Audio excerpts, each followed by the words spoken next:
Shout out to Sauce the Boss, of course, man. Who's in the building, man? Shout out to Sauce the Boss, of course, man. Who's in the building, man? Shout out to Sauce the Boss, of course, man. Who's in the building, man?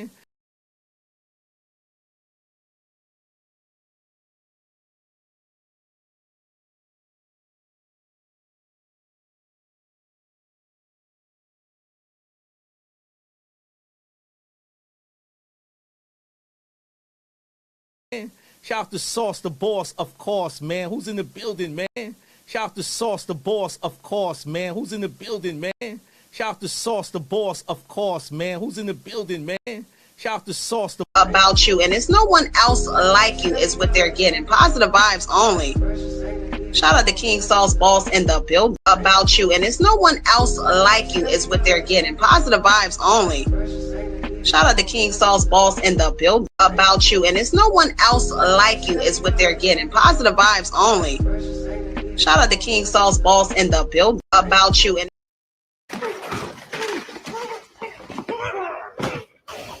Blood has no emotion.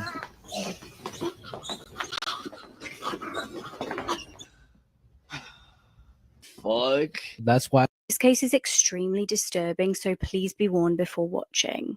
This woman sold videos of herself SAing her infant children on Snapchat. There aren't many cases that have me actually speechless, but this was definitely one of them. 28-year-old Natalie Jesslyn Wagner was living in Port St. Louis with her 2 children. She had 1-year-old and 3-year-old sons. Recently, information has been made public about incredibly sick and disturbing criminal activities that she's been engaging in. She was arrested in August 2022 and charged with battery on a child, possession and promotion of child SA material, incest, and SA of an animal too. She recorded sickening videos of herself committing SA on her 1-year-old son, 3-year-old son, and family dog. She then uploaded the videos to Snapchat and sold these videos to people who seemed to want to buy them. She sold them for between $5 and $50. It's believed that, disgustingly, users would contact her and make requests for what they wanted to see in the videos. A jury thankfully found her guilty in June this year of 84 counts of SA. The children have thankfully been taken out of her custody and are being looked after by other relatives. Natalie has been sentenced to 21 life terms in prison.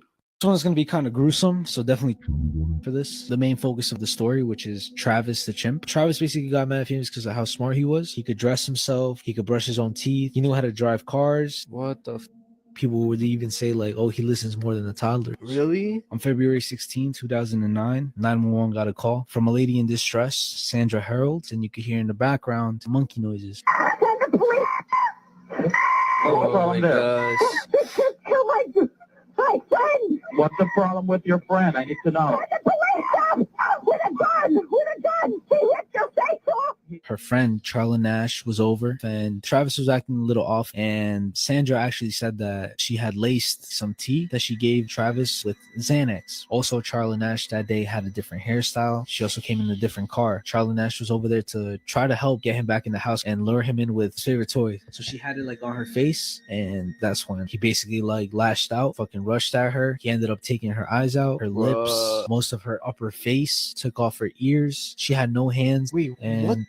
Sandra, she said that she tried her best efforts of taking Travis off of Charla by hitting him with a shovel, stabbing him a couple of times. And that shit was not working? Nothing was working, bro. Wait, hold up. How big was the chimpanzee? So he weighed 200 pounds. Whoa, what the no matter how big or small, bro, they're mad strong, bro. The cops arrive, he stops, he goes over to the police car, and he... This man thought his wife was sleeping in, but she was actually dead.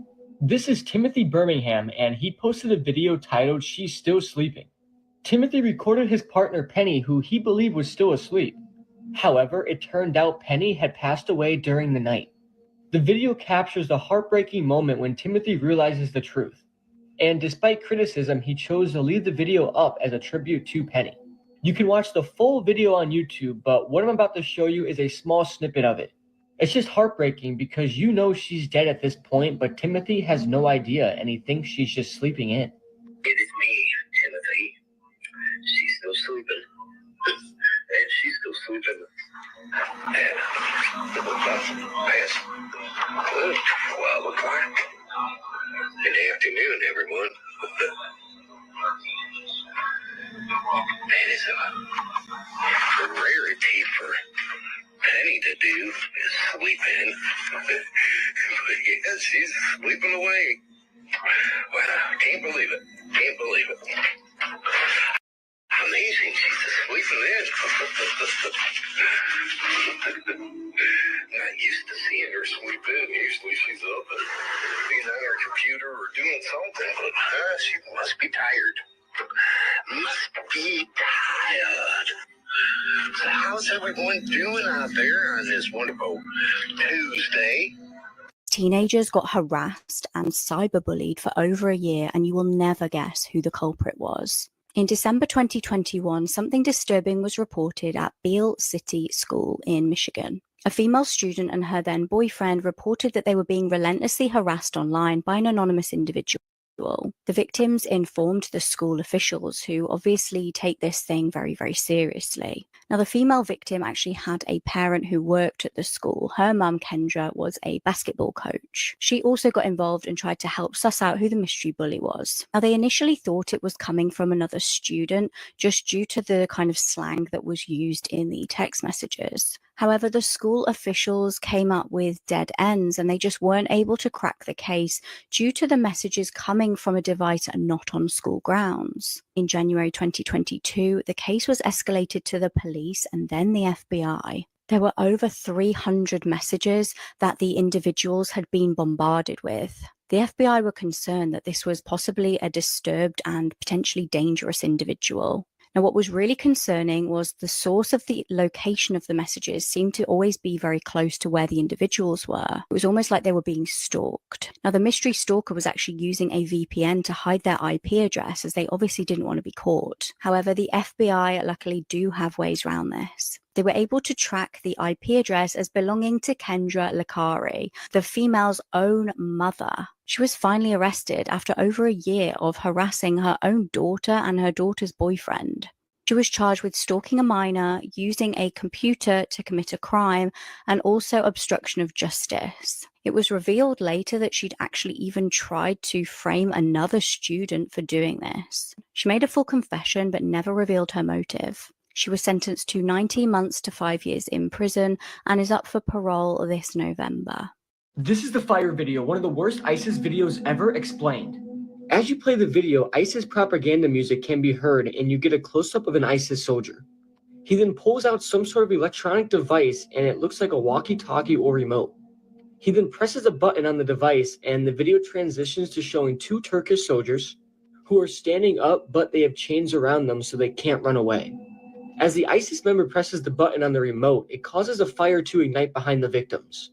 A trail of flammable liquid leads directly to where the victims are standing, and you then see the flames slowly get closer and closer to the Turkish captives. The flames then completely engulf the victims. Both men then scream in agony as they attempt to run, but they can't due to them being attached to the chains. The two victims then drop and roll to get rid of the flames, but it doesn't work at all. One of the victims then starts to beg for the life of his older brother, and he may be referring to his fellow captive. The other man then tries to put out the fire with his bare hands in a panicked attempt to save his own life. The flames then slowly consume both men. The video then shows close-ups of the victim as they continue to burn alive. One of the captives is curled up into a ball while the other drops to the ground on his back as he appears to be stiffing up. He continues to burn and burn to death. He says something as he moves his arms, and the flesh on his hands and arms appear to be completely melted away. It's honestly such a disturbing sight to look at. The video then shows both men who are nearly dead at this point, and after a while it's hard to make out which victim is which, due to the severe burns on both of their bodies. As one of the victims is close to death, you see him breathing with bubbles of mucus coming out of his mouth, and the other one has his tongue out constantly as he tries to breathe. After what seems like a lifetime of suffering, both men eventually die and their bodies have stiffened like statues. The executioner then enters the frame and starts to pour more flammable liquid on one of the victim's body, who is already dead. This then produces a huge ball of fire, and the video then concludes. This video is absolutely awful, and I don't recommend searching for it at all. Burning alive has to be one of the worst ways to go, and this video depicts how truly awful it is. Imagine meeting a man, he then decapitates you and puts your head on a stick. This is the sickening case of Nathan Gilmore and how Facebook helped convict him of murder. Angela Bradbury grew up on a farm in Norris Springs, Iowa. She was a kind woman and a huge animal lover. She met Nathan Gilmore at the Cerro Gordo County Courthouse in April 2021. Now, Angela had spent the night in jail after trespassing at a car dealership. She spent the night in jail and then she was let out the following morning. Angela's friend witnessed her leaving with a white male, and they told her that they were going to drive around 25 miles away. It was the last time she was ever seen alive. Now, Angela was approaching her 30th birthday, and she wasn't massively close with her family, as in she wouldn't be in contact with them every single second of the day like some people. So for that reason, months went by without anybody hearing anything from Angela. No one reported her missing until February 2022. Her family finally made the call to police. Police started looking into records of any reports they may have had. That's when the family had some shocking news. In July 2021, a teenager had been walking through the woods and had the shock of their life. They found a severed human head on a spike in Greenbelt River Trail Park. Police eventually figured out it was Angela through dental records. Now, they started to look into who on earth was with Angela up until the point when she died. Investigators started looking into Nathan. They found some seriously disturbing messages that he'd sent to a male friend. He texted the person saying if they didn't back off, he would end up like the body they found outside Mitchell. Now, that was obviously in reference to Angela's severed head. He also said something really, really gruesome, which I can't say in full because it's on this app, but you can probably work out what the ending is. The bubbling noise blood makes when air passes through the hole in the neck before it reaches the mouth makes me blank. Police searched Nathan's home and found some disturbing drawings on his whiteboard. They also found what they believed to be GPS coordinates of where Angela's head was found. Investigators were able to use data from Nathan's Facebook account to prove that he was in the area where Angela's head was found on the night that she was killed. Horrifically, he admitted to police, "I met someone, I stabbed her in the neck, and I went back to work." He also admitted it was easy and not the worst thing I've ever done. Thankfully, he was sentenced to 50 years in prison after pleading guilty to the murder. They say nobody has ever escaped Alcatraz, but that is not true. On June 11th of 1962, 3 men actually managed to escape Alcatraz. And they left these homemade dummy heads on their bed to fool the guard before they escaped. These were the 3 men that escaped right behind me, and it was believed that they died in the waters of San Francisco like all the other inmates that tried to escape Alcatraz. And they genuinely believed these men did not escape. They were just like, yeah, they died in the waters, whatever. That was until 2013 when the FBI received a letter from one of these guys. It was basically them flexing like, yeah, we're alive. We've been living free forever. The FBI thought it was kind of a prank. They didn't really think of the note as serious until way later. The note apparently contained enough evidence that could be tracked back to one of the men, and they reopened this case in 2018. Here's another picture of the makeshift dummies in the bed. They ended up unscrewing vents and digging up huge holes in their cells to escape. But these are the only 3 men known to have escaped Alcatraz alive. Sending that letter 60 years later is insane. I'm honestly surprised the FBI didn't find them and rearrest them. But they're probably so old right now it wouldn't even matter. And I'm sure, most of them have passed away by now. Probably be around age 80 to 90 by now too. Let me know your thoughts in the comment section below. This teenager killed his mom over a bad grade. This is 15-year-old Gregory Ramos. And on November 2nd, 2018, Gregory Ramos got into a fight with his mother, Gail Clevenger. The fight started over his bad school grades, which resulted in him strangling his own mother to death. Gregory then proceeded to call 2 of his friends to help him bury her body and stage a robbery at his house. Gregory buried her body under a church fire pit and was sentenced to 45 years in prison. Now, what I'm about to show you is Gregory explaining exactly how he committed the murder. And it's absolutely disturbing because keep in mind, this was his own mother. It's whatever. Alright, I'll tell you what happened.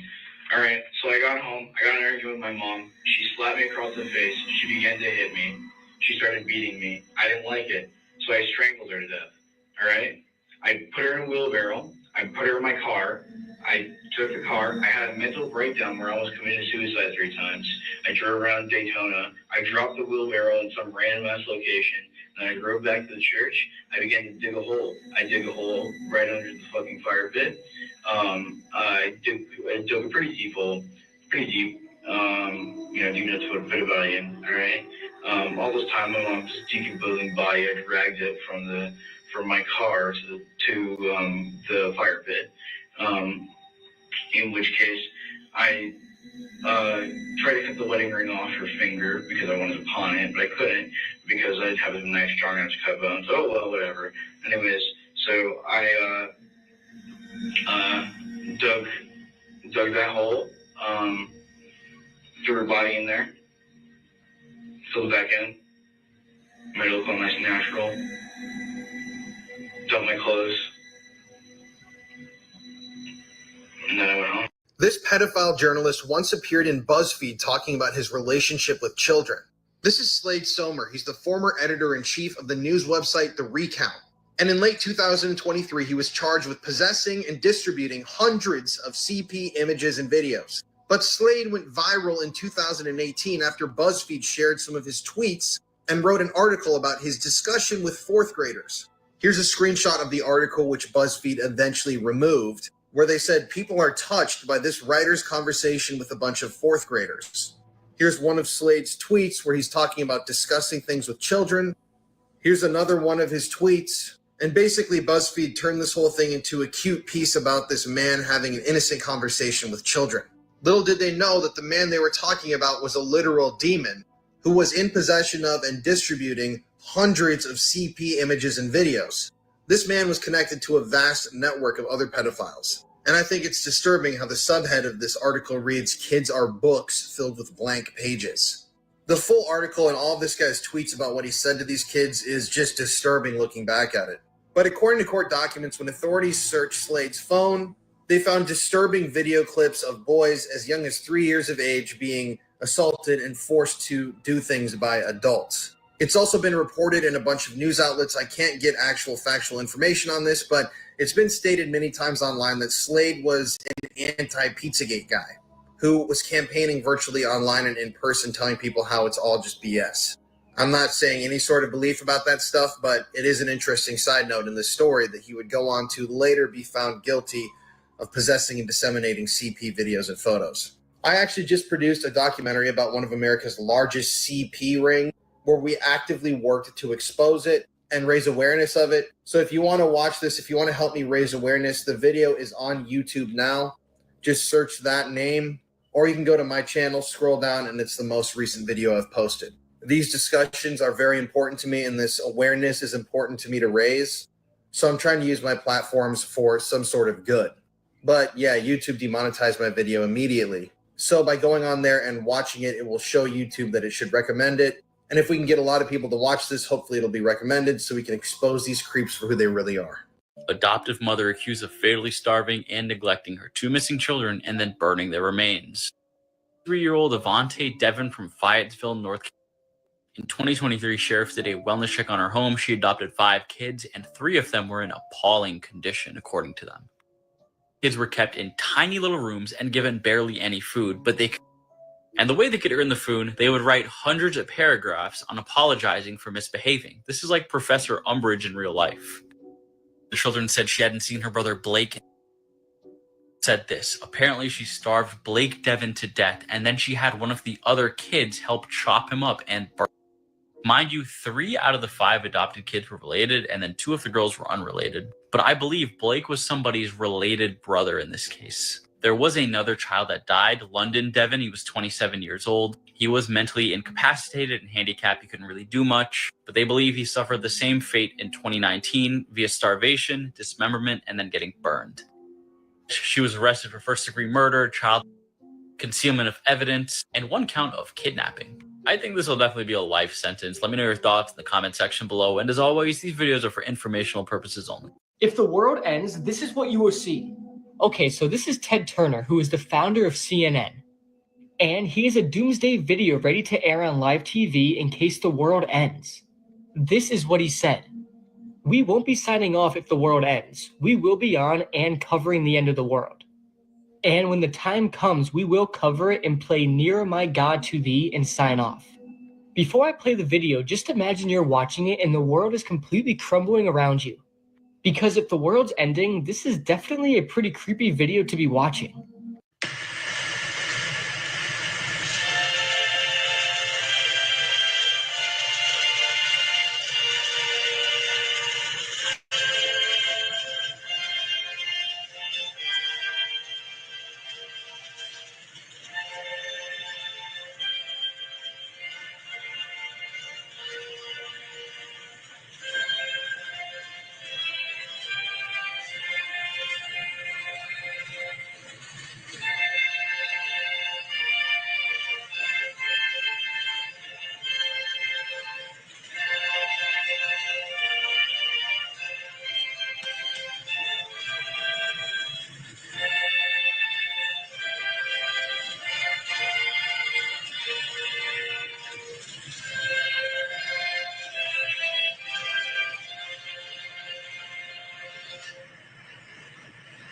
This is Taylor Casey. She went missing just last week during a summer yoga retreat in the Bahamas.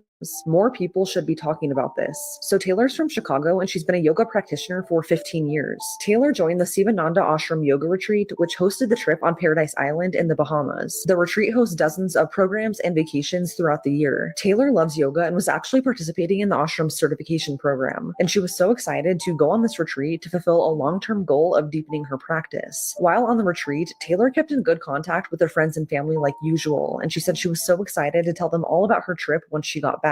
She texted her mom on June 18th a photo of the beach and said, quote, "I miss you, Mom. Look, I'm at the beach," end quote. That was the last time her mom heard from her. Taylor was officially last seen at the yoga retreat the evening of June 19th, and after this, she completely vanished. When she didn't show up to the yoga classes the next morning, the organizers of the retreat reported her missing to the Royal Bahamas Police Force. They also notified the American Embassy. A short while later, Taylor's mom received a phone call from the retreat organizer. Taylor's mom was taken aback as the woman said, quote, "Have you heard from Taylor? She hasn't shown up for yoga classes," end quote. This is how she found out that her daughter was missing. Authorities have since searched the retreat and the surrounding areas, and they're combing through CCTV footage for any clues. They've interviewed members at the retreat and have brought in drones, search and rescue dogs, and divers, and at first they didn't find anything. But 1 week after disappearing, Taylor's phone was found at the bottom of the ocean. This makes sense because Taylor's niece was the only person who had access to her location because of the Find My iPhone app. And according to her family, her phone last pinged in the water. Authorities so far have only stated that her phone was found at the bottom of the ocean, but it's not clear how far away it was from the retreat. The rest of Taylor's belongings were found back at the retreat. Police haven't mentioned whether or not they think foul play is suspected, but her family believes that she is in danger. They say that she would never disappear like this. Her mom has since traveled to the Bahamas to help with the search. It's come to light that people at the retreat are concerned about how this is being handled. It's taken 8 days for this to really get any traction, and people are upset at the retreat for only making a statement about this 3 days ago. You would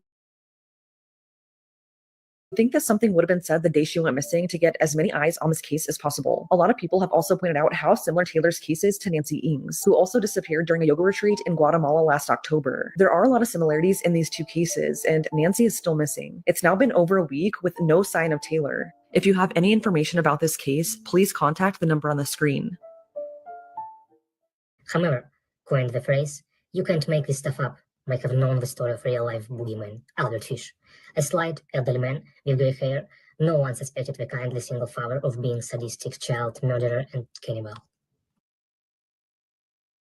Is this just really good magic or something way more sinister?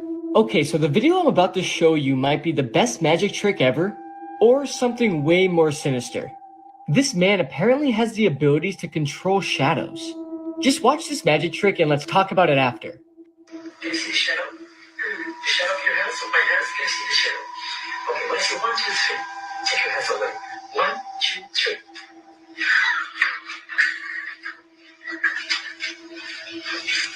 So yeah, guys, how crazy is this?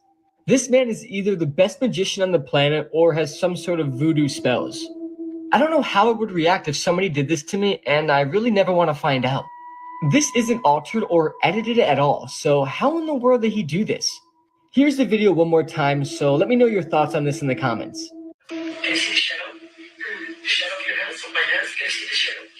Okay, when I say 1, 2, 3, take your hands away. 1, 2, 3.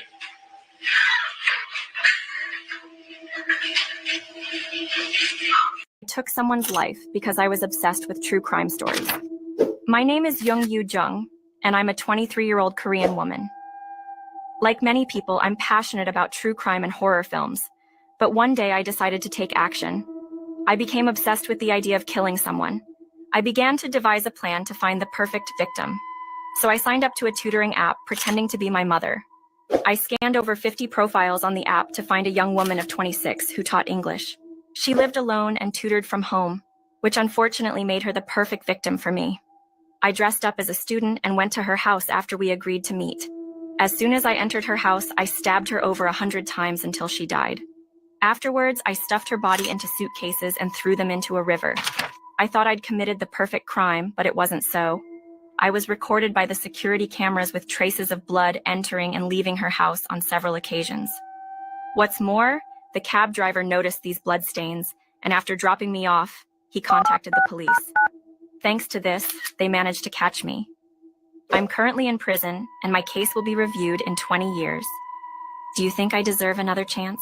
This is an incredibly disturbing true crime update from New York. A 1-year-old child has been killed, and 3 other children remain in hospital after substance paraphernalia was found at a nursery in the Bronx. The New York Police Department received a call on the 15th of September regarding 3 unconscious children. 4 children that were in the care of the staff at the Divino Nino daycare appeared to have come into contact with a substance that led to hospitalization of 3 of the children.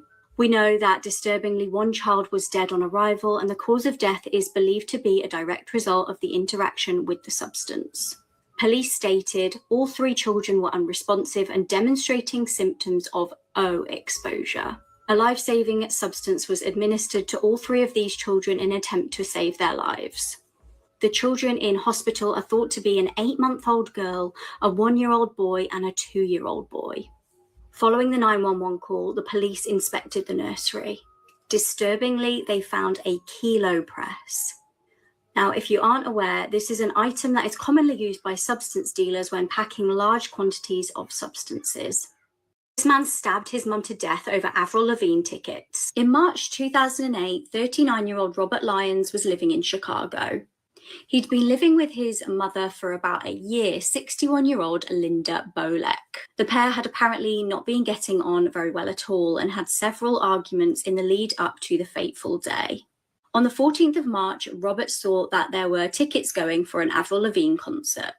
He was so desperate to go that he would kill for these tickets. His mum actually refused to buy Robert the tickets, and in a rage, Robert hit her over the head with a bottle of champagne. He then stabbed her 9 times. The attack was actually so brutal that he ended up breaking the weapon. Not content with savagely killing his mother, he then poured household cleaner all over her before leaving the house. He then casually went to a bookshop, bought a book, and drove round for a few hours. Authorities ended up hunting him down and finding him at a local Hooters bar. Robert's defense in court was that he suffered with mental illness. He was diagnosed with bipolar disorder and was apparently not taking his medication at the time of the killing. He was eventually sentenced to 40 years in prison for this absolutely hideous crime. Are all professional sports rigged? Watch this video and let me know what you think. I was like, listen, the closeout game is the hardest game in your life. And they be like, why? And I can't say. I can't say, but I'm like, no, fam, listen, like, this is the hardest game you'll ever play in your life. Shit, nah, I'll tell it. Like, go ahead. You gotta be the vehicle. The vehicle. You gotta be the vehicle. No, it's real though. No, I remember we were about to play Game 7, 2012. So we were about to play the Celtics or whatever. Game 7. So I'm hyped as hell. I'm like, yeah, bro, we got a Game 7. Like, who out the damn? Like, this gonna be lit. So Elden's like, you know we're gonna have to win by 15 just to win by 1. So I'm like, what you mean? He's like, bro, this is the NBA, it's entertainment. Like, LeBron is and the Heat are waiting. Would you rather watch the Celtics or the Sixers play the Heat? I'm gonna be honest with you. I'm on a team I wouldn't even watch the Sixers play the Heat type shit. Like, so we get in this game. You know how much money the NBA is gonna lose? Like this, you know, type shit. I'm like, I guess like a decent amount. It's like, would you watch that game next week? It was a Heat versus the Sixers. I'm like, nah. Say, okay then. So like, that's why I'm telling you, take M's and M's from this. I'm like, what? He said millions of memories. Because this is entertainment. Damn, what's a bar? This place was built just to live out the dark fantasies of its creator on some unsuspecting guests. It's H.H. Holmes's Hotel of Horrors. So Holmes moved to Chicago in the late 1800s so that he could open a hotel for the 1893 Chicago World's Fair. Apparently he was a hit amongst the ladies, even though I don't see it, but I guess it was slim pickings amongst those that didn't die of tuberculosis in their youth. And this hotel was full of nefarious instruments. Down in the basement, there was an incinerator that was person-sized. He had a chute that went from a windowless room all the way down to the basement. There were rooms that were either completely sealed or had too many doors in order to confuse guests. Guests would often complain about their doors being jiggled at night as if someone was trying to get in their room. And as the hotel was being built, workers would constantly complain about H.H. Holmes's weird behavior. There were reports that he would ask people working on the hotel if they were willing to kill another worker for him, and if they said no, he would fire them. And this, children, is why we need unions. Not to mention a shocking number of women were disappearing from the hotel. So this is the part of the video where you get to guess what he was doing in there, and we're going to say it together on the count of 3. Ready? 1, 2, 3. Skeleton harvesting. That's right. He was harvesting skeletons to sell to a local medical school. This only lasted for 2 years until he was found and convicted of murder, but some reports say he killed up to 200 people in there, mostly women. Some people also believe that he was Jack the Ripper, but that is for another video. Anyways, we're going to talk about more scary homes later. Bye! Pretended to be the perfect mom on TikTok, but ended up killing my 3-year-old daughter. My name is Nicholas Priest, and I'm a 23-year-old American girl. I used to post videos of me dancing with my 3-year-old daughter, Kaylee. I pretended to have a very good relationship with her. I made people like me. But I was hiding a very dark secret. I didn't love my daughter. I didn't care about her. I just used her to gain subscribers. When the camera was off, I beat her brutally every day and didn't even look at her. She was a burden to me. I started dating Callum. We were totally in love and sometimes even beat my daughter together. On August 9th, 2020, I invited my boyfriend to my house to make love. We locked Kaylee in a room while we did our thing. However, she began to cry very loudly. She was just getting in the way of my sex life. So my boyfriend and I hit her so hard that she started vomiting and fainting. After that, we laid her on the bed and went back to our thing. When we finished, we noticed a strange silence in my daughter's room. And when we went in, she wasn't breathing. We called the ambulance, but it was too late. The autopsy revealed that Kaylee had broken ribs beforehand. It was also revealed that her death had not been instantaneous, but that she had been suffering for hours. My boyfriend was sentenced to 14 years and I to 15 for involuntary manslaughter. Do you think this is a fair sentence? This is 21-year-old Daniel Abed Khalif. Daniel was a serving soldier in the British Army working as a computer network engineer for the Royal Corps of Signals. However, earlier this year, Daniel was charged with terror offences after placing 3 canisters with wires at an RAF base in Stafford with the intention of inducing the belief that the canisters could explode or ignite. He's also accused of eliciting information that could be useful to a terrorist. He was arrested earlier this year after an investigation by Scotland Yard's Counter-Terrorism Command, and he was being held at HMP Wandsworth in southwest London. But yesterday, on Wednesday, 6th of September, he managed to escape. He was working as a chef in the prison's kitchen, and he managed to cling on to the bottom of a delivery van and be transported out of the prison grounds and into London. Police have absolutely no idea where Daniel is right now. Airports and ferry ports are now on high alert, and police are asking the public not to approach Daniel if he's spotted, but to dial 999 immediately. He was wearing a white chef's shirt, red checked trousers, and brown steel toe-cap boots, although it's possible he may have changed into something else, and it's unclear whether he had help. Doubts are now being raised about the security at Wandsworth Prison and why Daniel was being held there in the first place. With it being a Category B prison, terror suspects are usually held at Category A prisons, such as Belmarsh. I'll be keeping an eye out for the live updates, and let's all hope that he's found soon. Just as this young mother was escaping from her abusive partner, the unthinkable happened. This case is the perfect example of why people are so afraid to leave abusive partners. 19-year-old Amelia Arnold was a devoted mother. She lived in Stevenage and had been dating 22-year-old Jack Wall. Jack was reportedly abusive to her throughout the relationship, and she'd actually sought help from a CBT therapist. Amelia confided in her therapist that the verbal and physical abuse started in August 2012. She reported how Jack had threatened to snap her neck as she slept. On one occasion, he threw a table and a pair of scissors at her. He had hit her on the head and kicked her, but she was too scared to report it to police. She was really frightened because he threatened to kill her if she told anybody, and she was right to be afraid. Her therapist was obviously concerned and signposted her to the Women's Resource Centre, as well as referring her to Child Services. Amelia seemed to be really trying to get out of the relationship, and in September 2012, she reached out to the council. She requested their help in getting rehoused with her little girl away from Jack. On the 8th of November, however, Jack confronted Amelia and the pair got into an argument. He hit her around the head using a dumbbell-like object and then strangled her. Once she was dead, he took wires from his games console and tied her body up. He then called his uncle, 42-year-old Joseph Potter, who shockingly agreed to come and help him dispose of her body. He agreed to bury her with him in the local woods. Amelia's body was discovered in Hatfield in the local woodlands 3 days later. Jack would go on to admit manslaughter in court, but claim he never meant to kill Amelia. The jury, though, saw straight through this story and found him guilty of murder. He was given life in prison with a minimum of 19 years, and his uncle got just 2.5 years.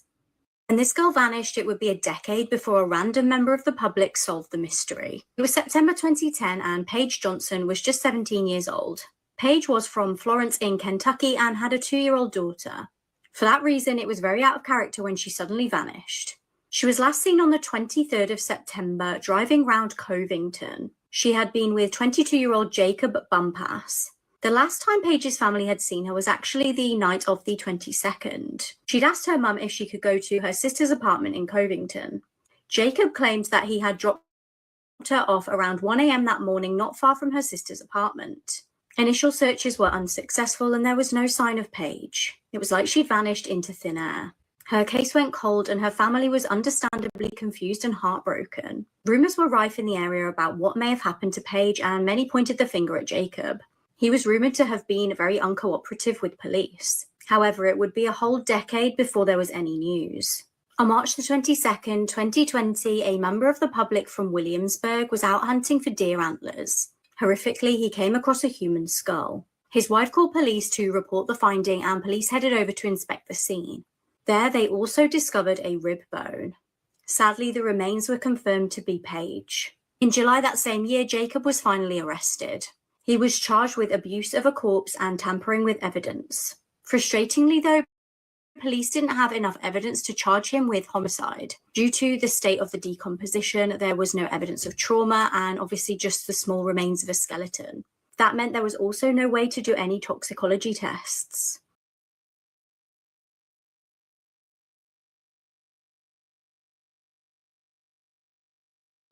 Shout out to Sauce the Boss, of course, man. Who's in the building, man? Shout out to Sauce the Boss, of course, man. Who's in the building, man? Shout out to Sauce the Boss, of course. About you, and it's no one else like you is what they're getting. Positive vibes only. Shout out to King Sauce Boss in the build about you, and it's no one else like you is what they're getting. Positive vibes only. Shout out to King Sauce Boss in the build about you, and it's no one else like you is what they're getting. Positive vibes only. Shout out to King Sauce Boss in the build about you, and it's no one else like you is what they're getting. Positive vibes only. Shout out to King Sauce Boss in the build about you, and it's no one else like you is what they're getting. Positive vibes only. Shout out to King Sauce Boss in the build about you, and it's no one else like you is what they're getting. Positive vibes only. Shout out to King Sauce Boss in the build about you, and it's no one else like you is what they're getting. Positive vibes only.